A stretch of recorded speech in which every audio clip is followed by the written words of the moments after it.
Blueprint to 2026.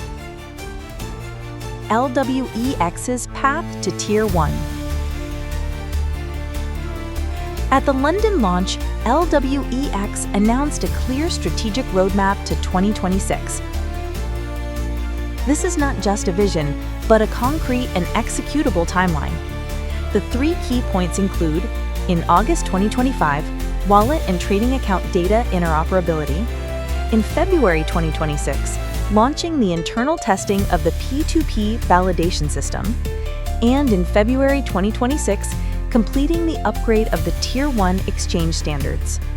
This development path aims to enhance platform scale, security compliance, and professionalization, demonstrating LWEX's strong layout in global competition.